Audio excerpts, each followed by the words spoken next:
I saw that wall of water coming section by section, and believe me, it's scary to see that. You don't want to be caught in that. I've been through 8 of them, and nothing getting to you. You've been through 8 floods? 48, 50, a big one, 66, 69, 74, 79, and 96 and 97. Yeah. But you've never seen anything like this? No. No, your life savings going down the river. In the spring of 1997, Manitobans endured the worst flood this province has seen in nearly 2 centuries.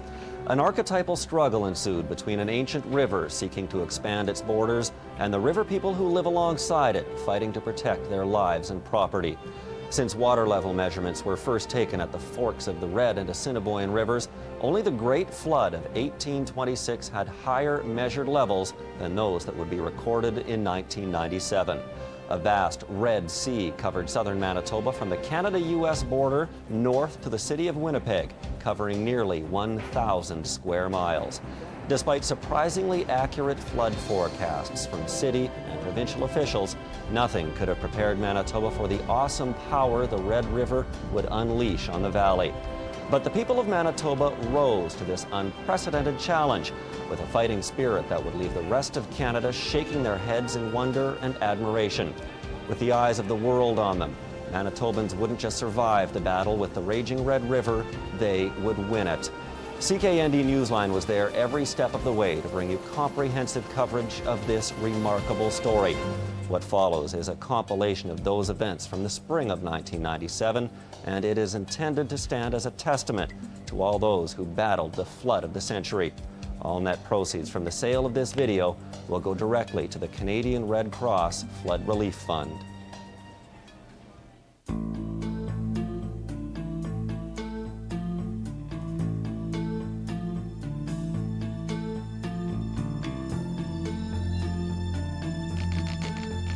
Tuesday, April 29th, and leaving a billion-dollar path of destruction in its wake, the crest of the raging Red River hits the Canada-US border. Manitobans brace themselves for the flood of the century, and all eyes are on the border town of Emerson as the crest approaches. Protected only by its ring dike, Emerson now stands in the middle of the swollen Red, with only a few emergency personnel left to power the pumps and patrol the dike.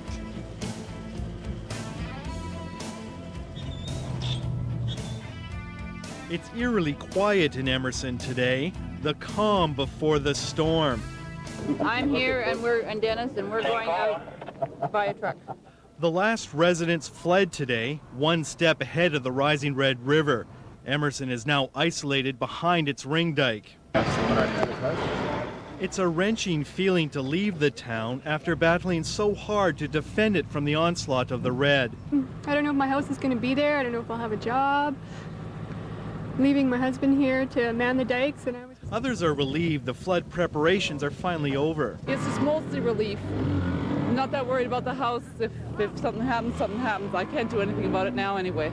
Premier Gary Filman dropped in for a last-minute check of the flood defenses. He's hopeful the dike will hold, but is under no illusions about what's ahead for southern Manitoba. In uncharted territory, this is, I think most people say, a 1 in 500 year flood. That's not something that people plan for. The ring dike in Emerson will be the first in Manitoba tested by the flooding Red. It's been built 1.5 feet higher than the expected crest. A plywood splash guard has been bolted on top. It'll be patrolled by crews of 12 people working in shifts, ferried in by the Army. No one lives in Emerson now. The last evacuees left this afternoon in a military convoy. It's unfortunate that some people have to go, but their thoughts will be with us because we're here to do what they couldn't do. Now it's up to the dike. Will it hold back the Red River when it crests here on Sunday? All eyes will be on Emerson to see if it's possible to defeat the flood of the century. When I saw Grand Forks, that's when it was really scared everybody along here. You know, when you see what can happen. If any Manitobans doubted they would be in for the battle of their lives in 1997, those doubts were quickly erased by the pictures and stories of utter destruction that took place only days before in Grand Forks, North Dakota. The fight was lost there to the river when the city's dike system succumbed to the rising red, covering 75% of Grand Forks with 3 to 4 feet of water. More than 40,000 people were driven from their homes, and damage estimates were in the billions of dollars. The surreal sight of downtown Grand Forks engulfed in flames as the water covered the streets was a grim warning to Manitoba of the awesome power the surging river was about to unleash on them.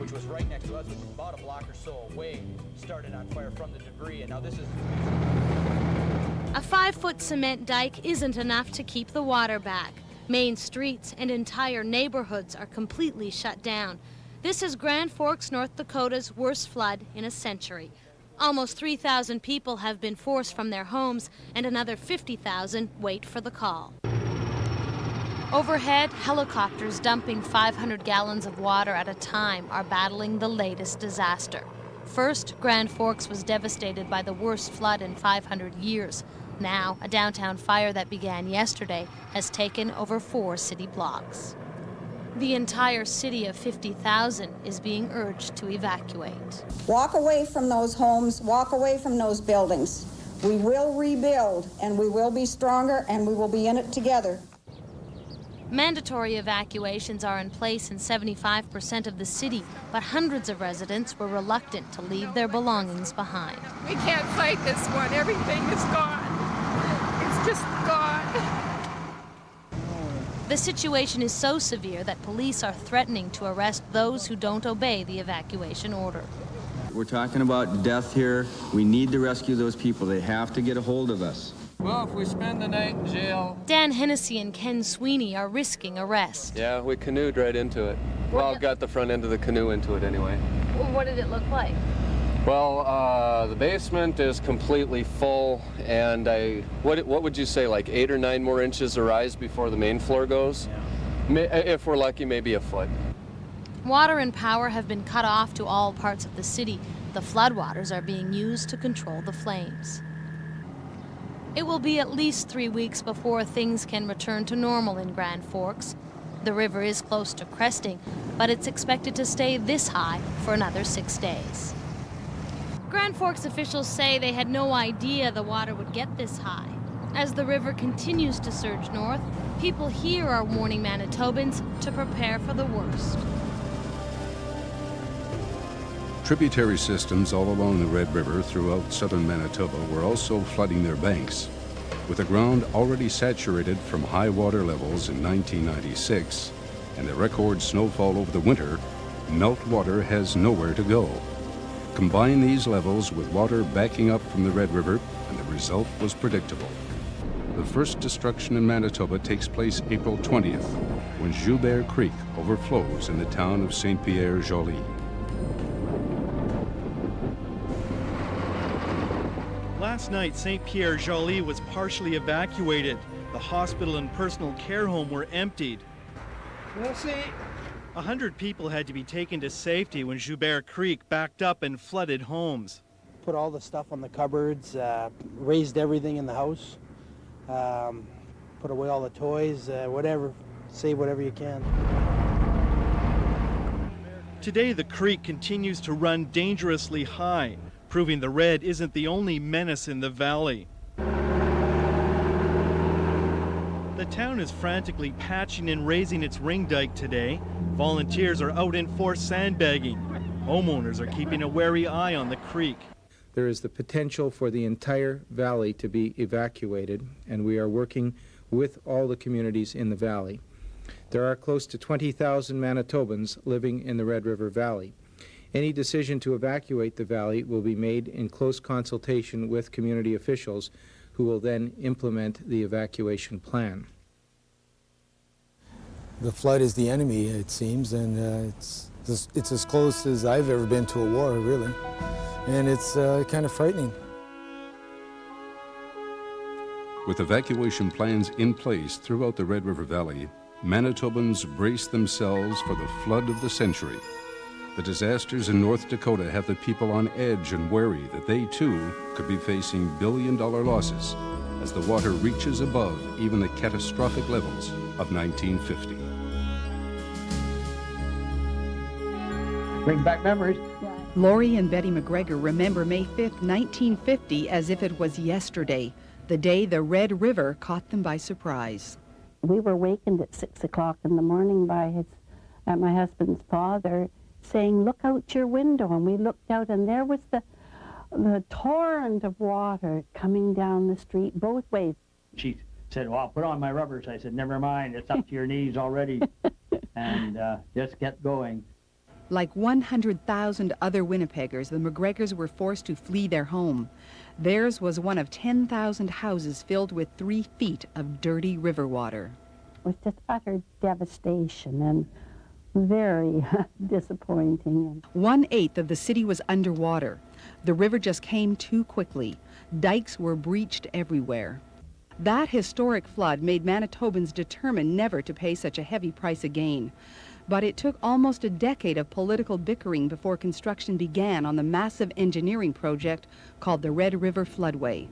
The 47-kilometer earth channel that diverts water east around Winnipeg cost $63 million before it was finished in 1968.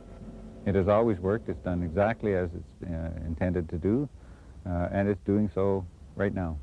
It's called Duff's Ditch after the premier who built it, and the floodway has saved Winnipeg many times in the last 29 years. It's my guess that Winnipeg would be evacuated, the whole city, were it not for this floodway. The McGregors, now in their second flood of the century, also have faith in the floodway.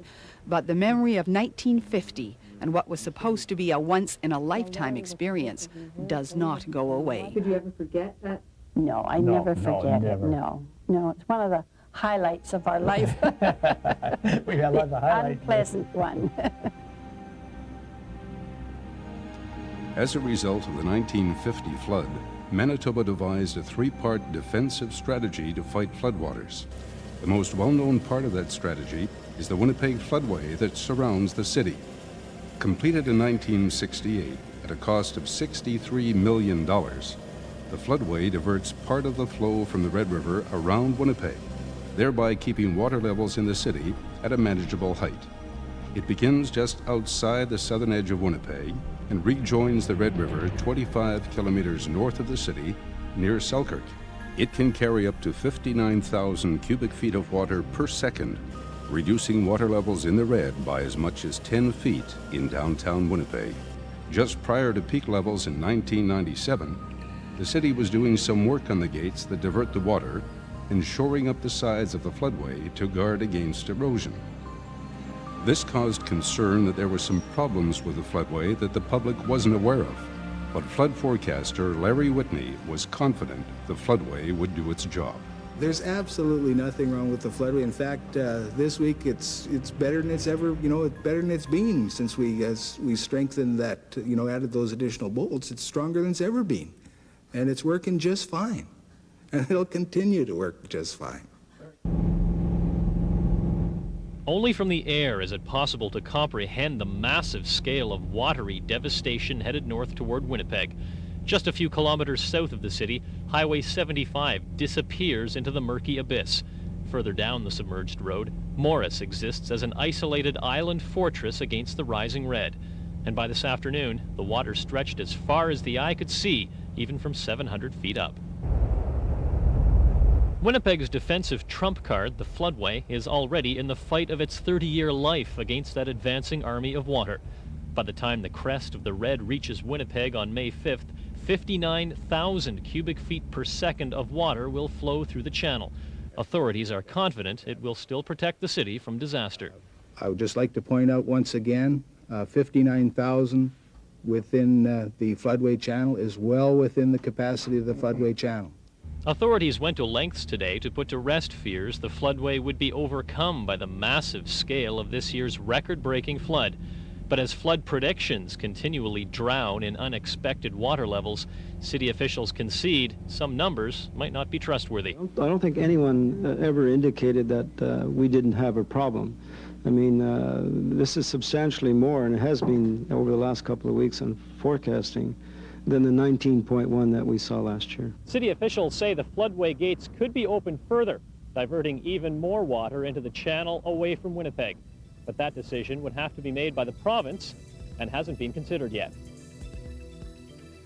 Part of the reason for the record flood levels of 1950 could be attributed to the Assiniboine River, which carries water to the Red from western Manitoba. But the portage diversion, completed in 1969, was constructed to address this problem. The portage diversion runs from the town of Portage-la-Prairie north to Lake Manitoba, diverting up to 25,000 cubic feet of water per second from the flow of the Assiniboine. The Shellmouth Reservoir also diverts water from the Assiniboine, storing it and releasing it later in the summer, when the flow from the Assiniboine is greatly reduced.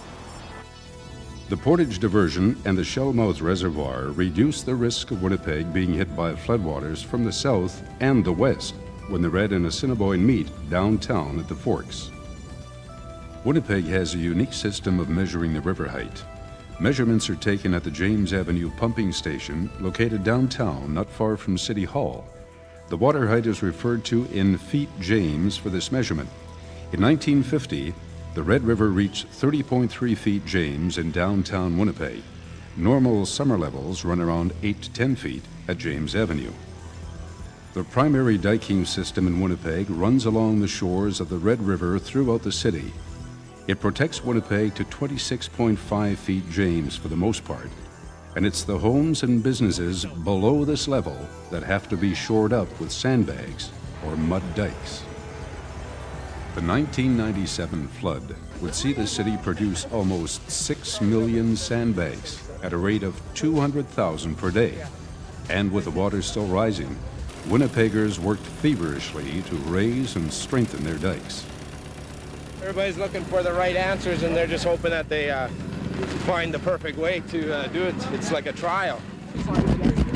It looks like a carpet and is used mainly in road construction, but a synthetic fiber called geotextile is now being tested against the swollen Red River. We've used it before. We've used it out in BC, and we find it's very effective. As long as current isn't really strong and we don't have a problem with the sandbags, it'll work fairly well. The fiber keeps water in and soil and sand out. Divers tethered to ropes carefully fasten the carpet 8 meters underwater by weighing it down with sandbags. We're going faster than you can bet. But homeowners frantic to say what they can are only too happy to have the Army try out new ideas. Listen, if it works, that's great. Whatever works will be fine with me. The final step in protecting Winnipeg is the Brunkild Z dike. Engineers fear that water from the swollen Red would cut overland west and then north to the LaSalle River Basin. The LaSalle rejoins the Red at a point north of where the floodway begins to protect Winnipeg. Thus, the water could make a so-called end run around the floodway inlet by way of the LaSalle River and re-enter the Red. The floodway would then no longer be able to control the height of the Red River in the city of Winnipeg. The Brunkild Z dike was constructed to prevent this from happening. It runs from the floodway approximately 24 kilometers west to Brunkild, Manitoba. The Brunkild bunker, as some were calling it, was constructed in record time as Manitoba unleashed a mass of machinery, manpower, and engineering ingenuity to protect the city of Winnipeg. A lake of floodwater that's spreading across southern Manitoba has created a new threat for Winnipeg. A 24-kilometer dike is under construction northeast of Brunkild to prevent any more water from spreading to the LaSalle River, flowing into the Red River, and then continuing on into the city. We've got people working really around the clock for the last 24 hours and for the next 48 to try and contain what might be a bad situation. The Emergency Management Organization first formally requested the assistance of the Canadian Armed Forces to aid in fighting the flood on April 10th of 1997. The military's role in the battle against the rising water would escalate to unprecedented proportions, with 8,500 military personnel battling the raging water as it crested throughout southern Manitoba. Almost 25,000 Manitobans would be evacuated from their homes in Winnipeg and the Red River Valley. EMO and the Red Cross would handle the evacuees, and already donations were pouring in from across Canada to help the victims through this crisis. But I'm an optimist, and I figure we're going to still beat it, and we're not going to give up. So you're just kind of hoping for the best right now? Hoping for the best. I've had a lot of good help here, a lot of good workers stuck by me, so. Most towns in southern Manitoba along the Red River system are surrounded by permanent ring dikes. But these structures were about to be put to the ultimate test. With the towns now evacuated, only essential service staff were left to patrol the dikes and power the pumps.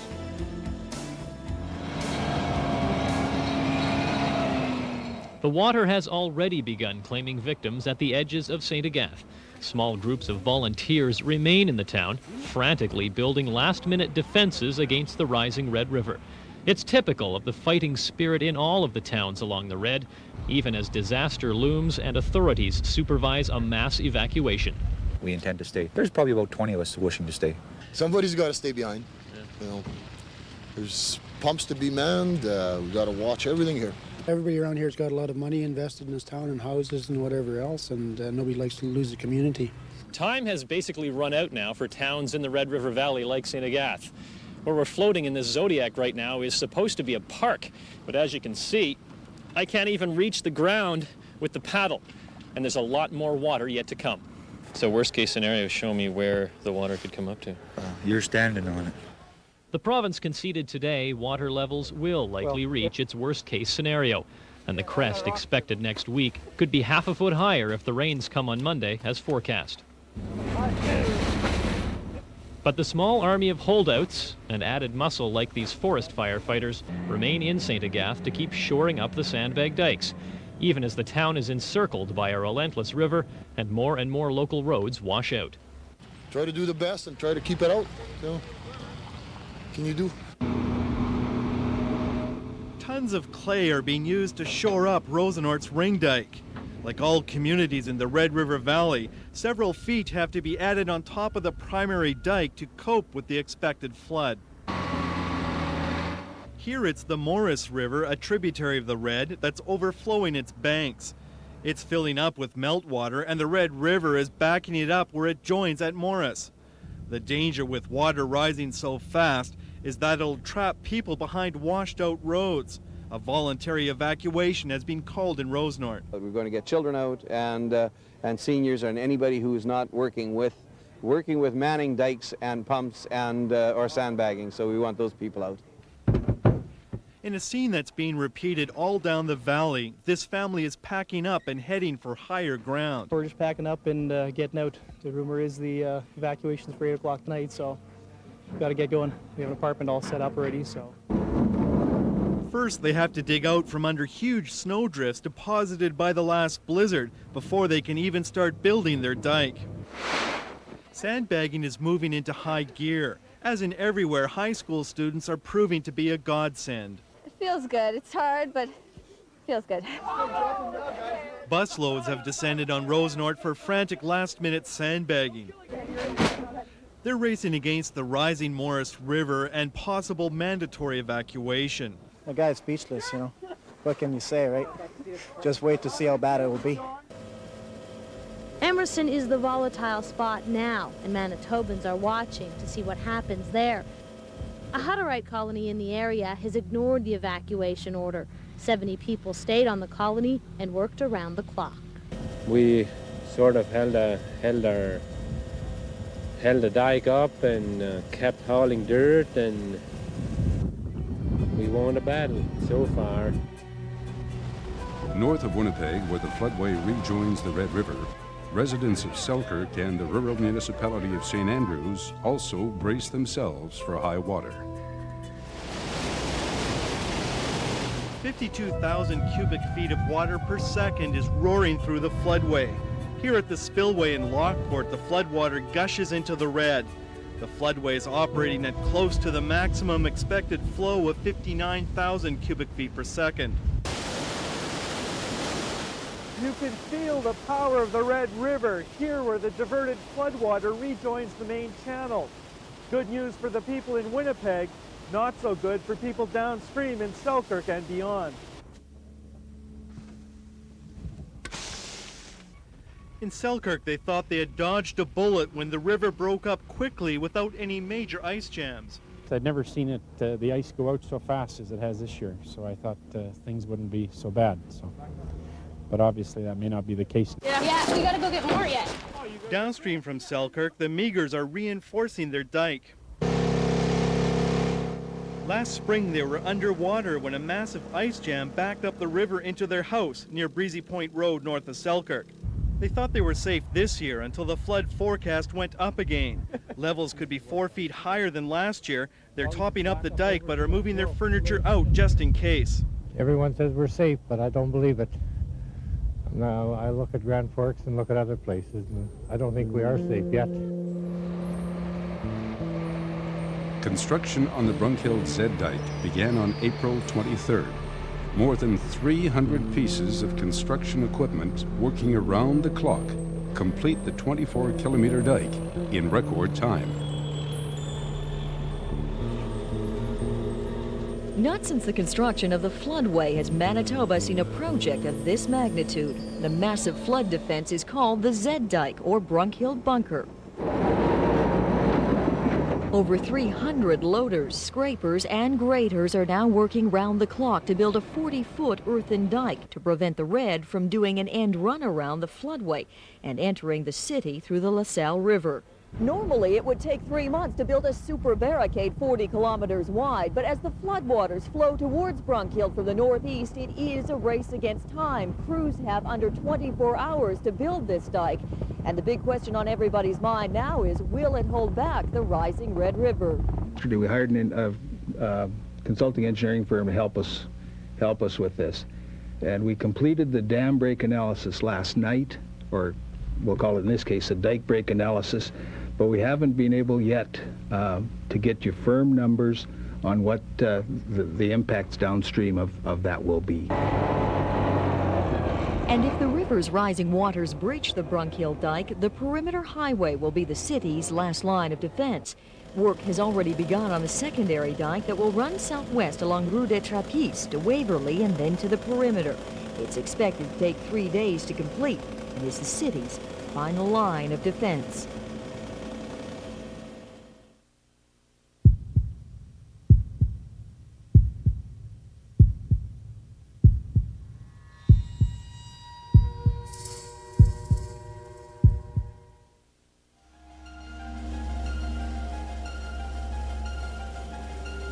April 28th. The cresting Red River flattens in Saint-Jean-Baptiste, just north of Emerson.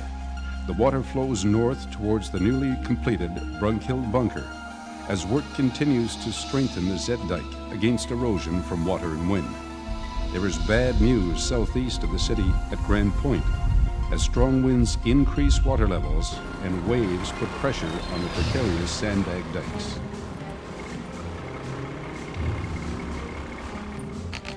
April 29th. Water levels reached 22.1 feet at the James Avenue pumping station in downtown Winnipeg. Disaster strikes in the middle of the night at St. Agathe. Under cover of darkness, the river attacks. Rising water on the opposite side of town from the Red crashes in over the protecting road and railway tracks to flood the town with water.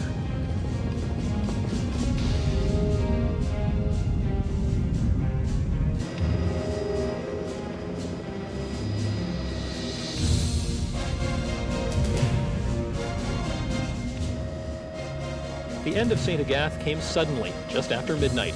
The waters rushed past the dikes and filled the town, forcing 20 military and 22 civilian defenders to retreat.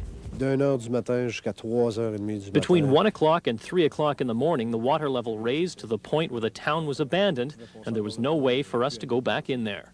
You could hear it coming over the southbound lane of the highway into the Meridian area, and then we could hear it coming over the northbound lane, and it was just like a rolling thunder. The Red River took the town's defenses by surprise. Just last Friday, volunteers shored up riverside dikes on the east side of town. But the flood snuck around the west side and rushed over a makeshift railway line dike. The temporary dike they did put around the town, and which was done hastily and with a lot of community effort, and no one expected to have this water come from that end of the west end. It was heartbreaking news for the 300 residents left to view the destruction of their town on TV. I saw that wall of water coming, section by section, and believe me, it's scary to see that. You don't want to be caught in that. North of Winnipeg, the rural municipality of St. Andrews declares a state of emergency due to threat of overland flooding. More than 24,000 people have now been evacuated from the Red River Valley. There are now 7,000 military personnel fighting the flood. And for the many exhausted Manitobans battling to protect themselves and their property, the added muscle of the armed forces could not have arrived at a better time. Waves are tearing away at the ring dike, protecting this farm from the huge, treacherous lake the Red River has become. It's a scene being repeated all through southern Manitoba. Because I think I can still fight him. This is the story of the Waldner family's struggle to save their home. There was a moment of panic this morning. Standing on a road within sight of the isolated farm, Sarah Waldner feared the dike had breached. Yeah, they're out on that farm, yeah. And they said half the dike was gone, so I don't know. But a neighbor able to drive his tractor through the deep water arrived to say the dike was holding, but help was needed fast. And now the water is here. So now people are looking at kind of repairing some of the dikes if they're getting wet or, eroding away. And that's where we're headed off right now. It isn't so much water the Waldners are fighting today, it's the fierce wind which is whipping up waves and eroding their dike. The dike defends the family hog operation. 1,800 pigs will perish if it fails. Frantically, they dump flax bales in front of the dike to cushion the impact of the waves, but more is needed. The old dike would be okay, but it's the fresh dike that I'm more worried about. It's starting to wash away, but I think I can save it. Good news, reinforcements arrive. A contingent of troops from 1 Combat Engineers Regiment out of Edmonton come to sandbag. 600 need to be filled. I feel good about it. We're doing something for the community and stuff. Yeah, I feel real good about it. The plan is to cover the earth and dike reinforcement with plastic and hold it down with sandbags. Hopefully it'll protect it from erosion. Oh, a lot better. A lot better, yeah. It was kind of freaky as days going by, the water rising and stuff. Now all they can do is wait out the crest and hope against hope the Red River doesn't overcome the dike. April 30th, the Red River rises another foot in Winnipeg, reaching 23.1 feet at the James Avenue pumping station. All 24 kilometers of the Brunkill Dike are now closed off, but work continues to strengthen and shore up this marvel of human ingenuity and energy. The city of Winnipeg is counting on the Brunkill Dike to stop water from entering the LaSalle River system, and all eyes are now on this unorthodox-looking barrier. It's non-stop digging and grading at the Brunkill Dike. There are cats and front-end loaders as far as the eye can see. It's a race against the river crest. The project is like no other. Reinforcements come from the junkyard and the farmyard. I've heard a lot of uses for flax, but I hadn't heard of this before. 2-meter-high flax bales next to hundreds of scrap cars line the highway. They've even put limestone as an extra layer. This is the dike that's supposed to protect the people in Winnipeg. As the water spreads across the prairie, it will make an end run around the floodway and come into Winnipeg through the back door. That's why more than 9,000 people are on evacuation alert. If the Brunkill Dike fails, it will take approximately 40 hours for the higher water to reach the levels and to threaten these areas. Protecting the people of Winnipeg means Ed Klassen works around the clock. He got a call in the middle of the night to line the highway with flax. The flax straw, if it gets wet, it's very hard to process. But this is something else. You have to protect the people. People are number one. Provincial and city officials say the dike is already complete, but the plan is to keep reinforcing and keep building it up until the day the river crests, and no one knows exactly when that will be. In the city, there is seepage through sandbag dikes along Lord Avenue, Turnbull Drive, Christie, and Parkwood. City crews work to repair the dikes and power the pumps as 100 dike walkers patrol the temporary structures 24 hours a day to ensure these leaks can be patched before the dikes are breached. Water is backing up from the rising red all along its tributary system. This is creating dangerously high water levels, especially on the east side of the river up to and including Grand Point. There is serious flooding in Niverville along the Seine River, another tributary of the Red, and in areas east of Highway 59. What was a country road a week ago is now a lake on the prairies. Thankfully, it was calm. People took advantage of the lull to check their homes. Not only do the dikes have to hold, but pumps need to be working to get rid of seepage through the dikes and in basements. They're lucky here. It's dry behind the sandbag wall. It's holding back the flooding Red River. This one seems to be holding up. We took 2 days to build, and we had lots of school children from Grunthal and Winnipeg and even the Heading Lake Jail come out here. And it was a great cooperation of everybody. We got it done, and we're really happy that it's working. It's a far cry from yesterday when high winds whipped up waves, breached some dikes, and threatened others. The giant lake the Red River has become is quiet today. The pitched battle is settling into a long siege. The only way to check your home by boat. Roland Fitzner hasn't seen his house since being evacuated to Winnipeg on Sunday. He's hoping against hope everything will be okay. Oh yeah, the winds are high. We still have about 4 or 5 feet. So far so good. Now to his house. Yeah, we are safe. The water is barely against the dike.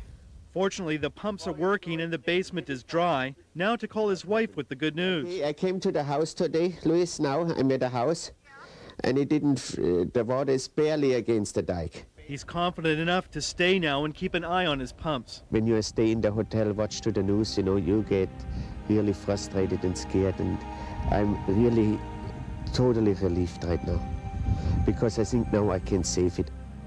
You've heard probably that other people have lost their houses just down the way there. Yes, this is very sad. It's unreal. Yeah. It's tough, but everybody seems to be holding together. We've got to keep positive. It's over now for me, so the last 3 weeks of work was done for nothing. I stayed every night for the last 3 nights. They kept saying, you got to leave, and I kept staying.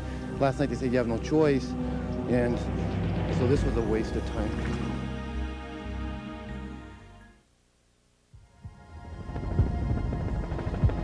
South of the city, St. Agathe is underwater and stands as the first tragedy for Manitoba's flood of the century. Just outside of the town, farmers continue to fight for their property and their livelihoods.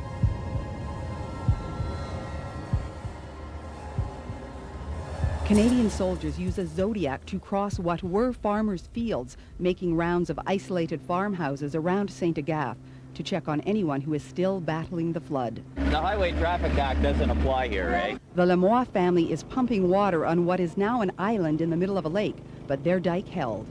You survived. Oh yeah, it's not over yet. Still got lots of fight in us. What about all your neighbors? Oh, they look like they're surviving too. They all diked it. Well, we had this dike built in 79. It's 20 years old now. So we're all right, but all the other neighbors had to build in the last week. Have you ever seen anything like this? Never, never. Even my dad has been here all his life in St. Agathe, never seen this. I never thought I'd see a natural disaster in my lifetime, especially here in Canada. The citizens of St. Agathe thought they too would stay high and dry. This is where the Red River came in the back door of St. Agathe, the community that has never flooded. The town thought it would survive the flood of the century. But something went wrong. See, they never paid attention too much. They were paying attention to the river. They never paid attention to what's coming from the back door. Beaudry took action himself to blow a dike and save his house. He feels flood diversion in southern Manitoba may have forced water into his community. They're going to have to look at the future, build a big dike Because see, they're funneling all the water through the floodway here, eh? And it's causing a problem because at Morris, they're a lot lower than we are, and they put dikes, you know, and the water goes west, eh? Then comes around, it's got to go somewhere. This man says the government will have to help people rebuild. Flood insurance is a thing of the past, I think, in this area. I think it was for years already. And that's the only place I think we'll be looking to get help out of this. Water is still running to low ground around St. Agathe, and people worry the worst may not be over. And as hard as it is to believe that these swamped fields will recover, farmers say after the big flood of 1950, they had bumper crops. There's no doubt bumper crops will be needed to overcome the damage caused by the raging Red River. With 24,000 Manitobans now evacuated from their homes, the federal government announces a $25 million advance to the province for flood relief. The feds will also cover the cost of operation assistance. 8,500 military personnel from the Army, Air Force, and Navy are deployed in Manitoba, making it the largest military effort for the Canadian Armed Forces since the Korean War. With the crest now just a couple of days away, the city of Winnipeg braces itself for the brunt of the raging red. To date, 5 million sandbags have been filled and delivered, with 1.3 million bags being held in reserve. There are 2,000 city employees directly involved in the flood effort, in addition to regular emergency response staff, and Winnipeggers face the approaching crest with guarded optimism. Portage in Maine and traffic is light because here in the heart of the city, the rivers are peaking. So people like Charles Bigelow are at home thinking about one thing. Oh, it's just worrisome. Everybody's worried about it. All that goddamn water out there. Similar sentiment across town. Marianne Burt's family has lived on Scotia Street since 1960. Her 81-year-old mother was evacuated, and as the crest hits, Marianne checks the house so her mother doesn't have to. She's worried and she's upset. She's 81 years old and she's pretty upset. In general, things have been pretty good across Winnipeg today. I feel comfortable describing it as a holding pattern we're in, but also saying that every antenna that we personally have and otherwise is still way up there. Also that this, again, is not just a one-day event. And that's the big worry. Even if this is the river's peak, it'll stay at this level at least a week. And that means different stories for different people. Bigelow has a problem with his dike. And we may have to reinforce the dike to get us through that.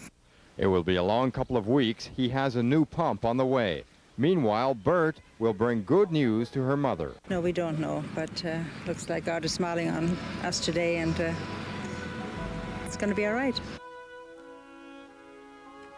With river levels now some 18 feet above normal, citizens of Winnipeg not only have to worry about their dikes holding, but now comes the threat of sewage backup in their basements. The search for backup valves reaches across all of North America.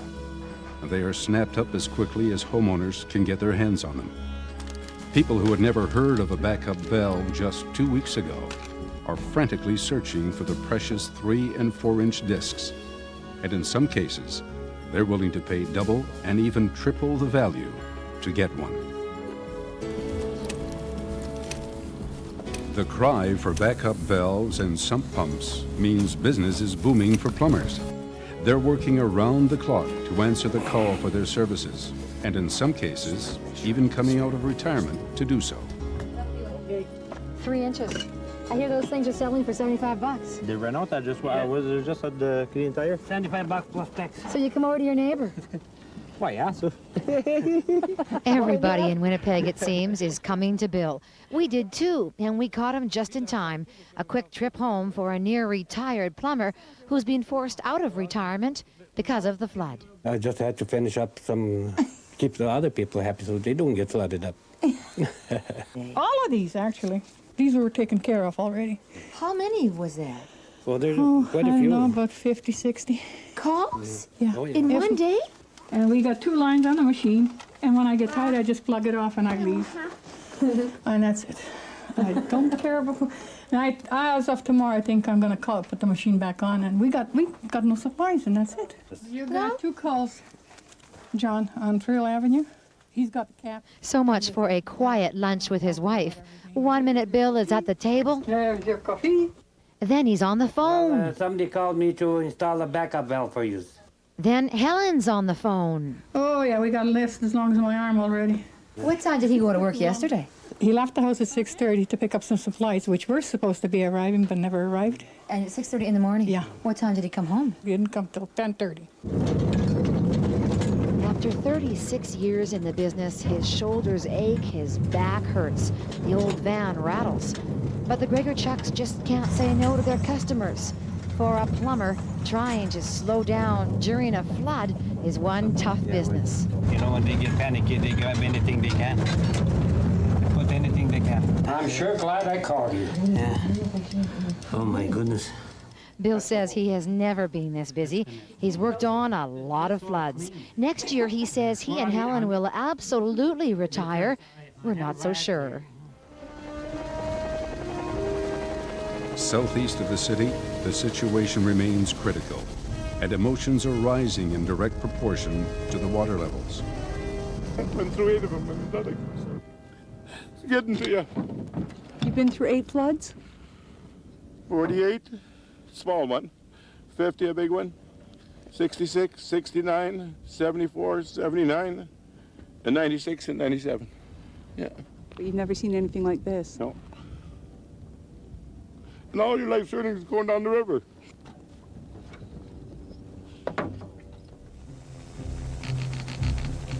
Friday, May 2nd. Water is still rising at Grand Point. With strong south winds in the forecast for Sunday, water levels will rise at least another 6 inches, with wind and waves bringing more water in from the south.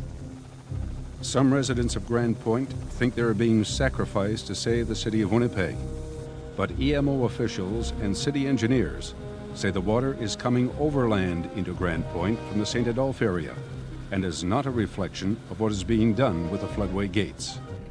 EMO requests additional assistance from the armed forces to further assist embattled residents of Grand Point. Pumps are keeping one step ahead of the Red River at Claude Lemoyne's place. This house is an island fortress in a dangerous sea. A frail sandbag wall separates this home from watery catastrophe. The enemy here is seepage. The pressure of the Red River is forcing water through. The defense is a pocket dike to contain the leak so it can be pumped out. But there's another enemy out there, the floodway. It's holding the Red River out of Winnipeg, water that's spilling back into Grand Point. It's a community under siege. So they're sacrificing Grand Point. That's the province. Claude Lemoyne has just found out he can expect 5 more inches of water overnight. There's no doubt about it that we're in big trouble.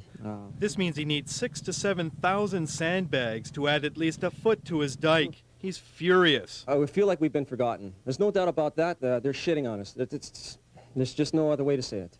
If governments have abandoned them, they're not completely alone. Joe has flown in from Hamilton to help. Come out and do this for a day, and then see what you think. Put yourself in their shoes. Take things for granted sometimes, I think. And it's appreciated. If it wasn't for the volunteers and our friends and family, I don't know where we'd be. Thank goodness we've got them. It's just overwhelming. That's all. For its part, the province insists the floodway isn't raising water levels any higher than they would be if the floodway wasn't there. Yes, there's people suffering at Grand Point. Yes, we feel for them. But so far the floodway's operating as on non-emergency conditions. Claude Lemoyne is going to fight to the bitter end. I don't want to lose the house. I've been here too long. I can't. At this point, I'm not a quitter. I'll go down with the house. Claude Lemoyne has about 4 inches of freeboard here at the south end of his dike. Freeboard is a space between the top of the water and the top of the sandbags. With the water rising and a south wind in the forecast, he needs help now or all this will be lost. The flow rates of the Red River now surpass those of 1950 and 1979. The only greater floods in the last 2 centuries are now those of 1826 and 1852. The river reaches its crest, measured at 24.5 feet at the James Avenue station. The level is exactly what was predicted a week earlier by city engineers and flood forecasters. Dike levels, set at a worst-case scenario at 26.5 feet, appear to be adequate, and except for minor leaks and breaches, dikes are holding. As the Red River reaches its crest, 5.5 million sandbags now line Winnipeg's diking system, but the battle is far from over. There are a few ways the high water levels can damage the dikes. First, if winds pick up, waves are created. As they slam against the tops of the dikes erode and water passes over. Second, when a clay dike foundation is built up with clay, any narrow passages between the layers of clay can cause a breach. Third, in dikes where culverts are buried underground and capped in times of flood, pressure builds up around the surface of the pipes, and inevitably, water begins to push in under the pipe, eroding soil on top of the dike. Now may be, in fact, the most dangerous time for the flood protection works in Winnipeg, because the water level came up quickly. It'll stay here, soak up the ground, soak in around the basements of the houses that are being affected, be soaking underneath the roadways, and that water will come in relatively quickly, but it will leave very slowly.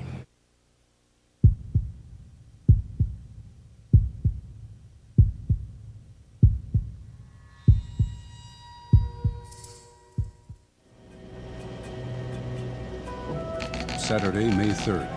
The Red River remains at the crest level of 24.5 feet. Some residents of the rural municipality of McDonald are allowed to return home, but in Grand Point, water continues to rise. Boats are following what used to be the road into Grand Point. Dozens of boats are ferrying sandbags, volunteers, and supplies to homeowners struggling to stay above water. At Claude Lemoyne's house, they're bracing the dike. Supports are being hammered together to give it added strength against the pressure of the floodwaters pressing in on the sandbag wall. Before the night is out, there'll be 4-foot plywood splash guards all around the dike. We can build a fortress, so we'll go 15, 16 feet high if we have to. We're not worried about it. We have plans for evacuation if anything ever let go. Not everyone has been so lucky.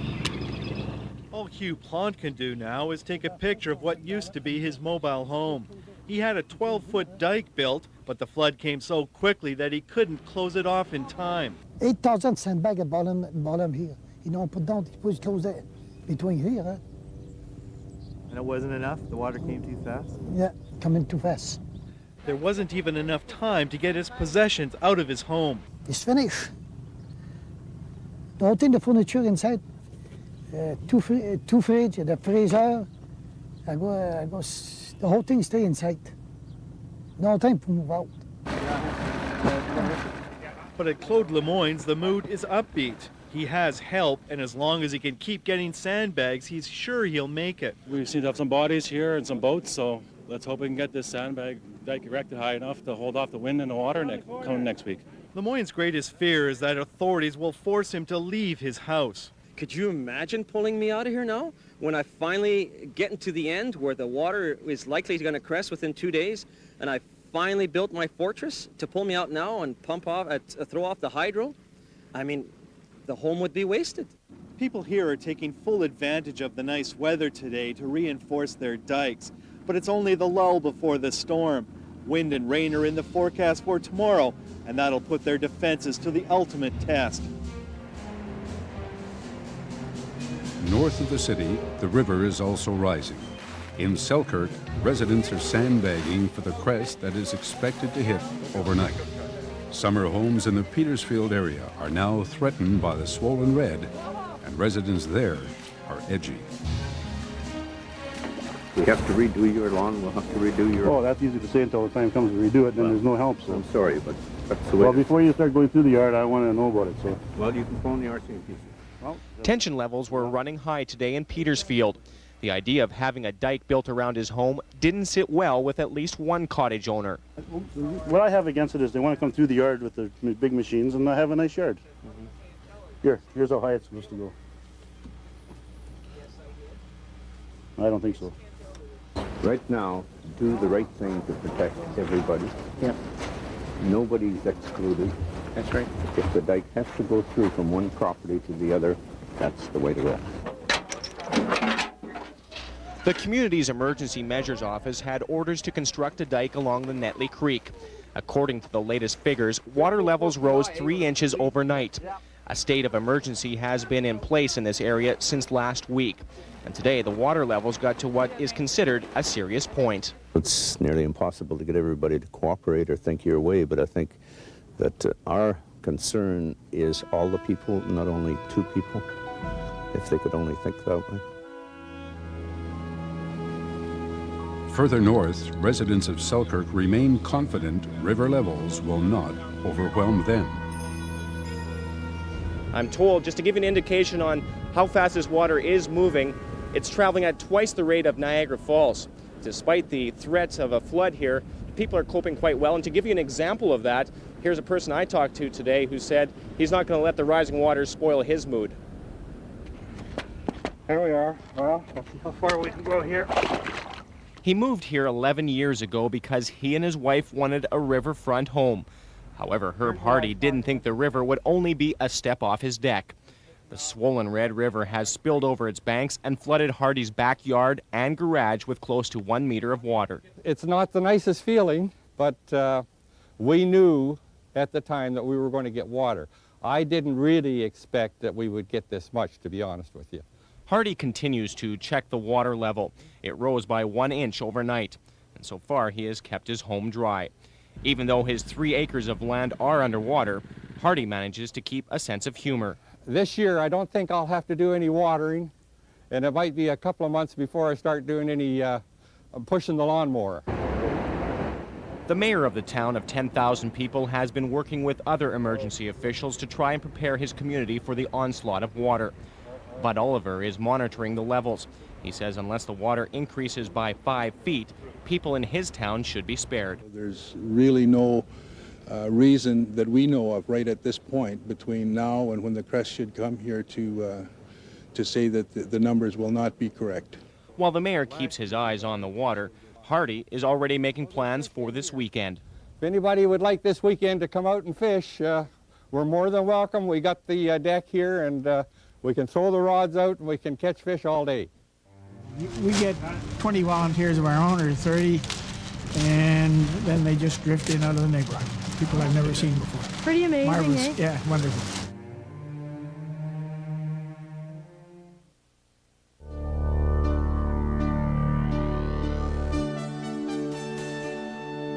With all the stories the flood of '97 spawned, the most poignant are those of the volunteers.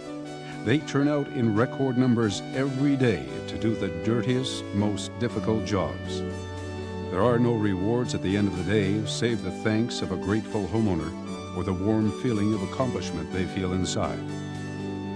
Without the volunteers, the battle against the flood would long since have been lost.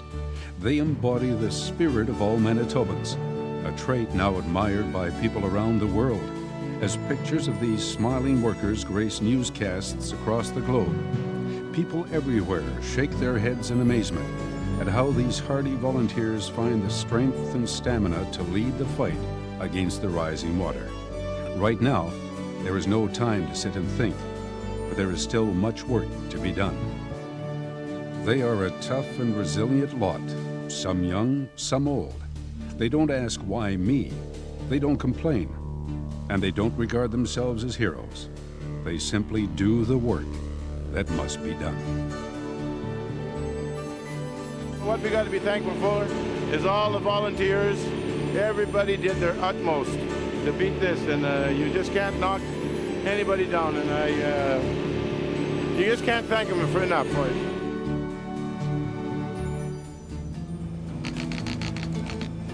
Sunday, May 4th. The Red River has now crested throughout the entire Red River Valley. The province's River Forecast Centre reports that without the flood control provided by the floodway, the portage diversion, and the Shellmouth Reservoir, the 1997 crest level in downtown Winnipeg would have reached 34.5 feet at James Avenue, 10 feet higher than the present crest. This level is now second only to the Great Flood of 1826, which crested at 36.5 feet. In Grand Point, nearly 100 homes are now underwater, leaving provincial officials wondering why water levels rose almost 8 feet above the 1996 peak and adding to the frustration of embattled homeowners. They're shoring up the ring dike around this Grand Point home. Here they're pointing the finger at the floodway backing up water into their community.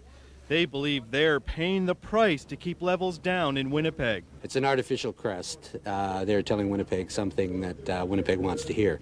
The province admits raising the floodway gates does have an effect, but downplays the impact. The most it could possibly be is 6 inches. And there's, water levels there are 7.5 feet above last year. Here at High Warren's house, they have no patience for explanations.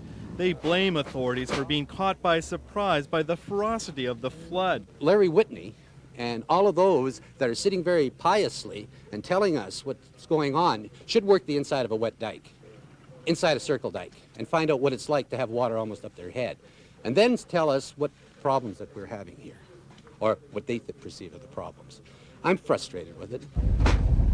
Soldiers are pitching in, delivering sandbags to those still clinging to their homes. As long as my dike holds out, I'm optimistic. Right now the water is probably above my main floor, so if it gets in there, I'm worried. Others aren't as lucky. Rick Bona has already lost his house. We're lucky we got our furniture out, nobody got hurt.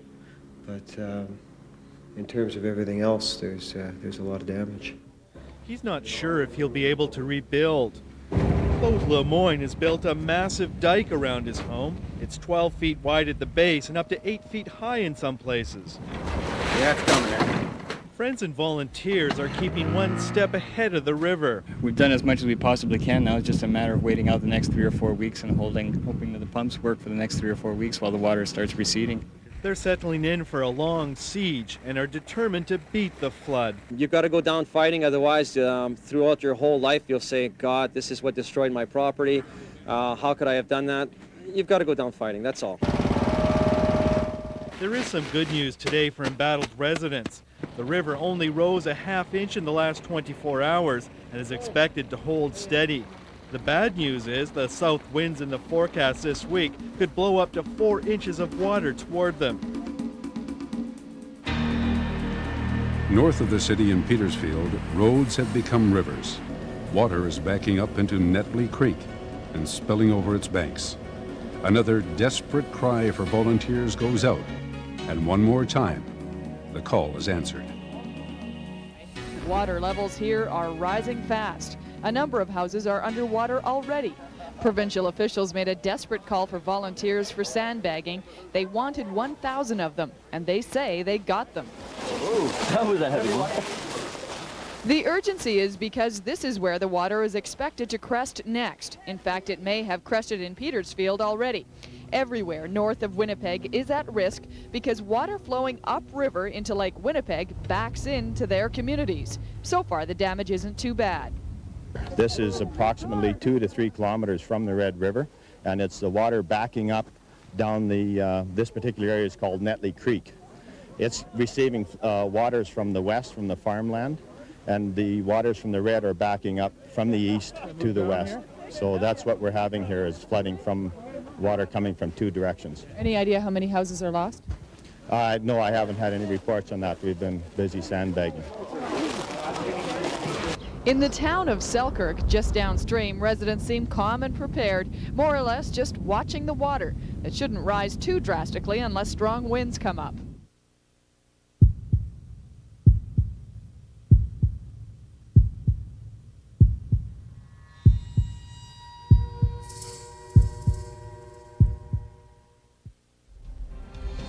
As the water falls along the Roseau River in southern Manitoba, residents of Dominion City slowly put their lives back in order and head back home. The people of Dominion City trickled back into town today, 2 weeks after being driven out by a flood. They are among the first evacuated Manitobans to return home. Well, we didn't have any water in town, and the dike held up, and we did good. 32 volunteers and soldiers stayed in town during the evacuation to maintain the ring dike holding back the waters. The enemy laying siege to the clay fortress was the Roseau River, a tributary of the Red. We tried to have the dike monitored on a 24-hour round-the-clock basis, looking for any flaws, leaks. We didn't run into any of that, which is very good. Dominion City's clay ring dike was raised 3 feet and extended 1.5 miles around the town just this spring. And at the height of the flooding, the water came up to just 2 feet short of the top. People with homes behind the defenses got started right away, moving things back into dry basements. We are relieved. I imagine the whole town is relieved because, as far as I know, nobody got water in their basements, at least very few. But at farmhouses and properties outside the dike, owners returned with dampened spirits. The basement is still flooded. It's going to be some time. It'll be a few weeks. The water's got to go down before we can pump it out. Got a lot of work ahead of you? Oh, geez, it's a nightmare. Dominion City kept up its sense of humor during the flood crisis, but more challenges lie ahead. Most local farmland will remain underwater for weeks, and neighboring towns remain evacuated. The so-called Brunkild bunker is holding up so far, and engineers have been trying some unorthodox methods to strengthen it against erosion from wind and waves. It was built in a record-setting 3 days, has kept the high water at bay, and now the Brunkild bunker is facing another test of nature. Strong south winds and 2-foot-high waves are threatening to give the 40-kilometer fortress its biggest test yet. The wind acts in the water in two ways. It raises the water a bit and then erodes the dike through dissipating its energy. So the Army and a team of divers from the West Coast are working at a feverish pace now to reinforce the dike, first with heavy-duty plastic. And then 100 feet of snow fence fastened up against its banks with steel stakes. What it does, we're putting it about 2 feet below the water line and staking it in. And any wave action will hit the plastic rather than the dike, as well as the wind erosion. So it should protect it very well. It's dangerous work, though, for the divers. Debris and cold temperatures are just some of the risks. I mean, they're talking about contaminants in the water and whatever else have you. I'm not too sure what's in there, but we always like to be safe. So once we're done here, we'll shower up and get cleaned up for the next shift. The floodwaters are still 1/2 meter away from the weakest stretch of the dike, but it has touched at points east and west of it. Although there is no concern about the water washing over the dike, there is concerns about continued erosion. We have approximately another 14 kilometers to do, and we will be doing that around the clock. And we expect to complete doing the dike in approximately 2 days.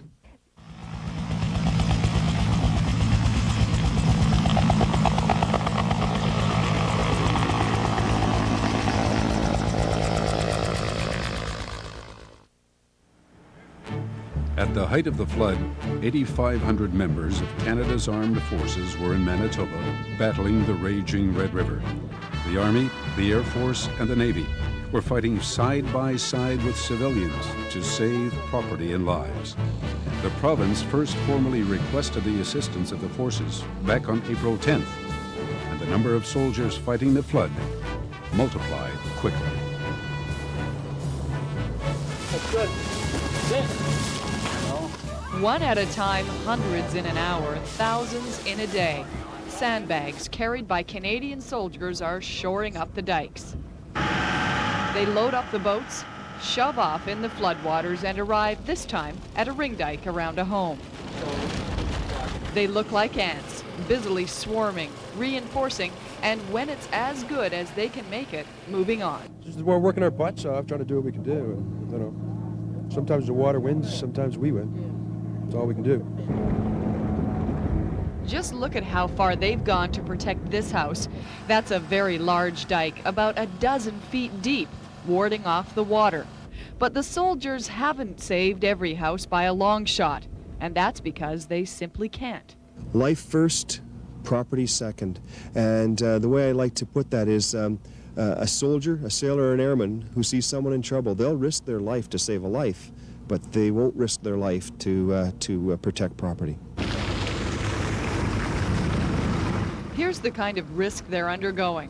Live electrical wires all over the place. Possible contamination in the water, not to mention hypothermia due to the cold. And after another 600 troops were called in last night, the armed forces have peaked at 8,400 soldiers working the floods in southern Manitoba. We are now, I guess switching would be the wrong word, but we are now putting an emphasis on supporting that 2nd Brigade, Winnipeg North, without necessarily reducing the support that we've been giving to the South. The Air Force can do that because there are now over 28 helicopters available daily. Yesterday marked the busiest day ever at Winnipeg International Airport, and no one seems to believe the pace will slow down. Just because it's hit Winnipeg doesn't mean it's over.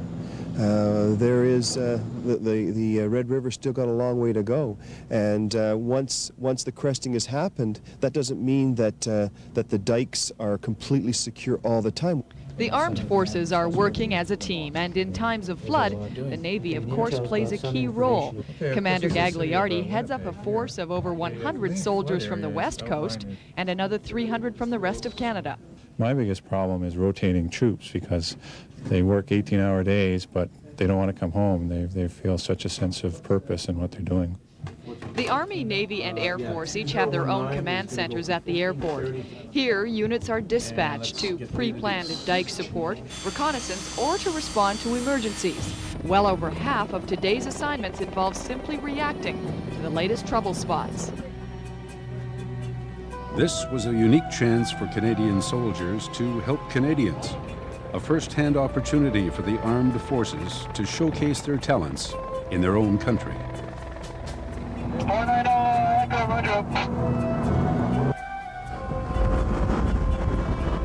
For people that are watching this, I think it's important to realize that these are their soldiers and their sailors and their flyers that are saving their homes.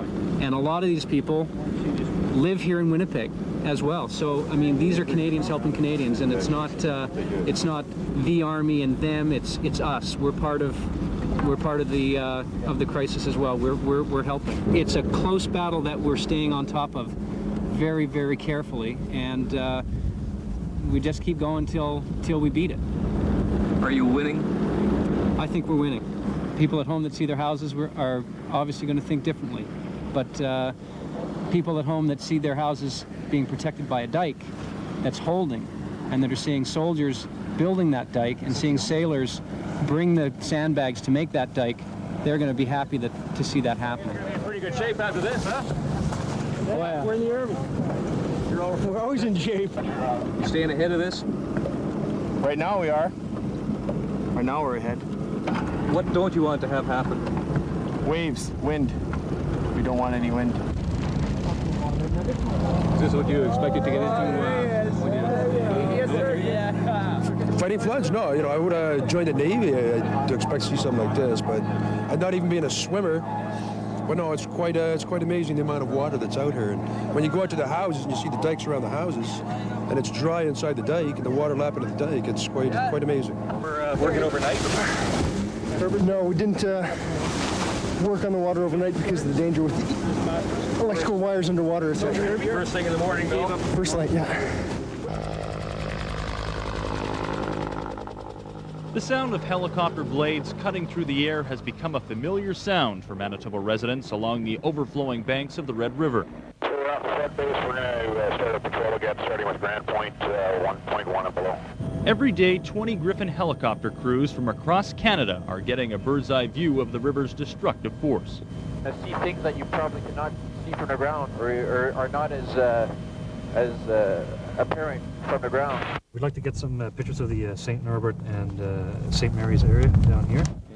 At least twice a day, 4 Air Force photographers are going on flights and each taking up to 250 pictures along the river to provide accurate and up-to-date information to those developing flood fighting strategies. They are compared to the maps that they use as well, so they see on the map where they're at and they can visualize. By looking at the picture, they can really see what's happening out there without going out there. In many cases, roads are impassable, making damage assessments difficult. Sometimes the pictures offer the province their only insight into the magnitude of flood-related problems in certain areas. For example, is water going over this road or that road? Is there erosion taking place in a particular dike situation? The chopper crews aren't on the ground to see the sweat being put into building dikes or the tears of people who've lost their homes. But an aerial view of the devastation caused by this flood still brings the harsh realities of the situation up close. But seeing it from the sky, you definitely see how many people it can affect, and it's pretty disturbing. I think everybody that's affected by this is a tragedy in itself. For many Manitobans who had never seen the forces work firsthand, the soldiers created a lasting impression. They may not have won every battle along the way, but there's no doubt the armed forces saved Manitobans millions of dollars in potential damages. Perhaps just as important are the feelings of accomplishment they left the province with, and the genuine heartfelt thanks they received from the people of Manitoba. It always feels good doing something for our own country instead of somebody else's. This flood was the first taste some of the soldiers had of a crisis of this magnitude. We were driving these trucks, actually moving sandbags, and the water was almost 2/3 of the way up these tires, and that's the most water I've ever seen on a road before in my life, and I won't forget that for a long time. The flood is going to cost the city millions, but Mayor Susan Thompson says the final tab would have been much higher without the military's involvement. They're very thorough, very efficient, and they've saved us a lot of time and money because they are used to crises and they know what to do and they know what to come in. Everybody pitched in and got it done. We won, didn't we?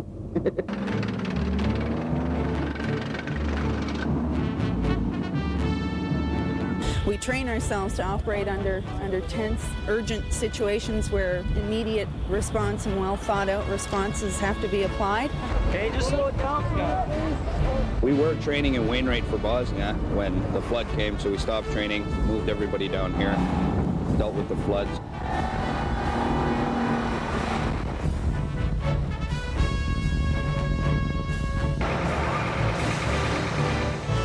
The amount of civvies that were helping us sandbag, I was impressed with that for sure.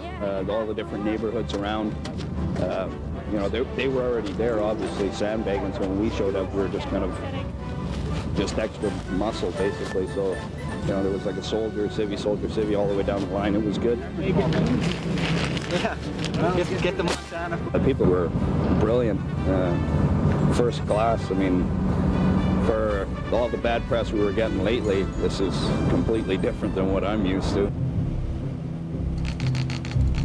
Monday, May 5th. Water levels fall slightly all the way from Emerson to Selkirk. Another 300,000 sandbags have been used over the last 2 days to plug leaks and shore up the dikes. So far, of the nearly 1,000 homes with temporary dikes inside the city of Winnipeg, only 26 have been flooded. More than 6.5 million sandbags have been used, and 100 city patrol teams are monitoring the dikes 24 hours a day. Still, the wind and waves remain the enemy of the temporary dikes. Dikes are taking a beating today in Grand Point, the embattled community just south of Winnipeg. 50-kilometer-an-hour north winds blew whitecaps up on the giant lake formed by the flooding Red River.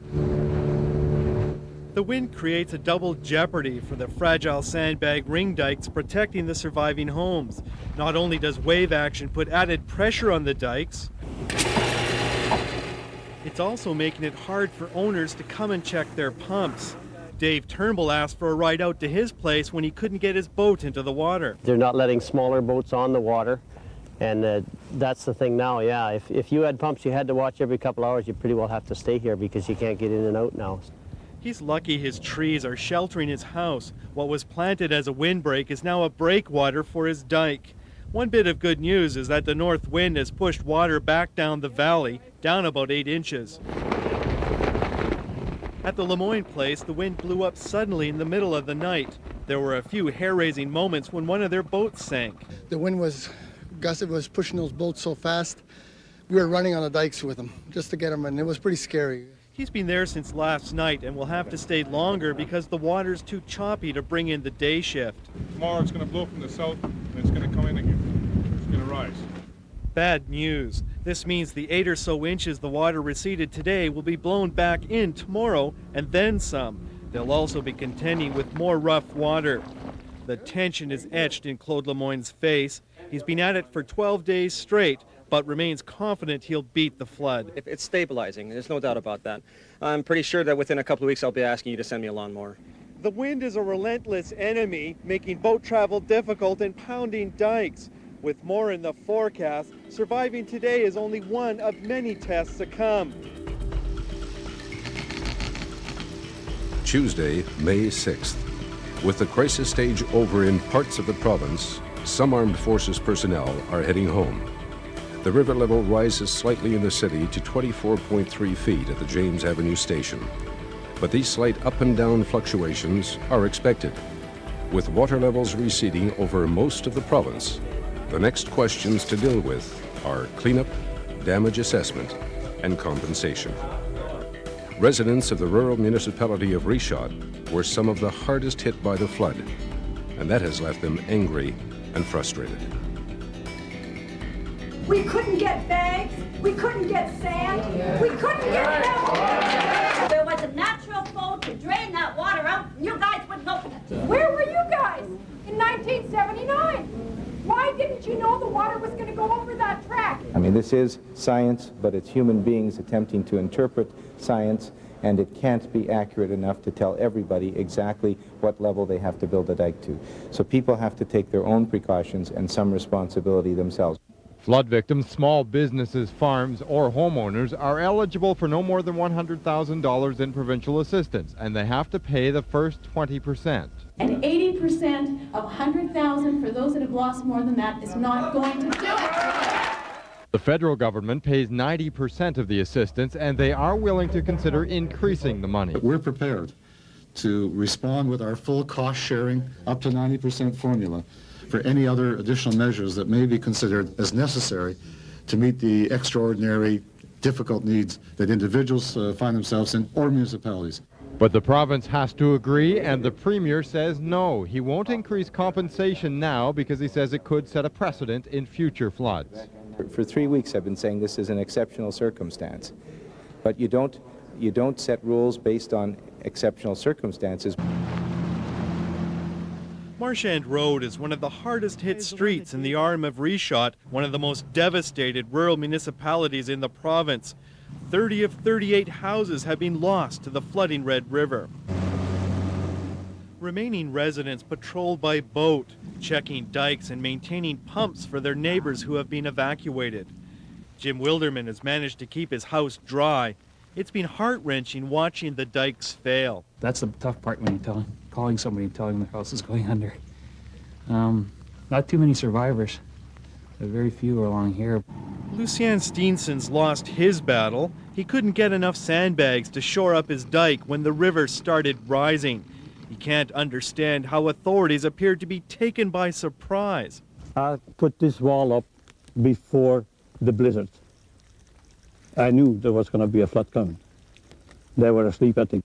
He's lived on the river for 35 years and defiantly vows to rebuild. If there's a flood like that next year, the same, this house is not going to flood. I can guarantee you that. Thursday, May 8th. Water levels are at 22.7 feet James, and 20,000 Manitobans remain evacuated from their homes. 30 millimeters of rain falls on the city overnight, and unfortunately, another prediction from the city flood forecasters comes true. As expected, the overburdened sewer system backs up in some parts of the city, and 45 Fort Garry homes have their basements flooded. After weeks of worry, it happened. In Fort Garry, a major sewer backup, and it hit a lot of people here by surprise. Did you think you were prepared? I thought I was, yes. With the backup valves, yes. I thought I was. With the backup valves and the sump pump, and I thought I was prepared. But Jusco's basement was badly flooded. Officials with the city say if everything is working right, that is highly unlikely to happen. If you have a sump pump and a sump pit and a backflow valve, you should virtually be at no risk of sewer backup. And as the water gathered on the streets, there was no shortage of people enjoying it. Many of them believed it was just river water, and health officials say river water is cleaner than usual these days. So there really is no great increased health threat from the water from a pollutant and from a bacteriological point of view. The trouble is, this is probably not just river water. It's come through a sewer and is likely a combination of river water and sewage. And anything that's gotten wet must be disinfected if it can be, and often it can't. Jusco will have to throw all of this out. It's very, very hard, very sad.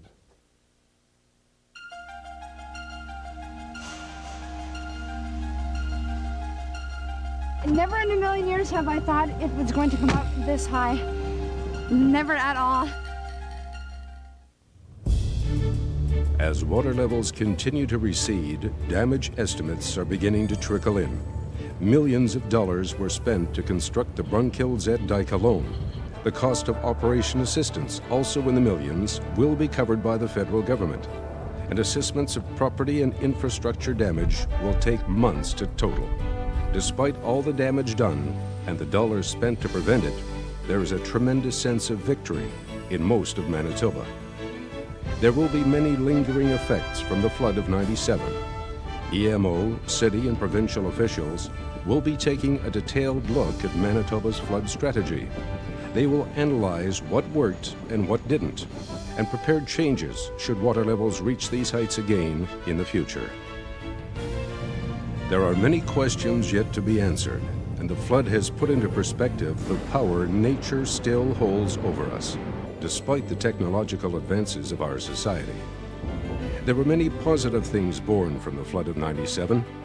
It brought national and international attention to our province. The national media descended on Manitoba, anchoring their newscasts from the site of the flood, and television crews from as far away as Germany were here to initiate coverage. Under the media microscope, and with the eyes of Canada and the world watching, Manitobans responded with remarkable spirit and tenacity. Those pictures spawned a surge of national unity that politicians only wish they could generate. The people of Quebec, fresh from the disaster along the Saguenay River in '96, shipped almost $1 million worth of new clothing and dry goods to Manitoba to assist flood victims. And through all this adversity, it was the people of Manitoba that emerged victorious, rallying together to fight back the record-high raging Red River while demonstrating the true spirit of Manitoba.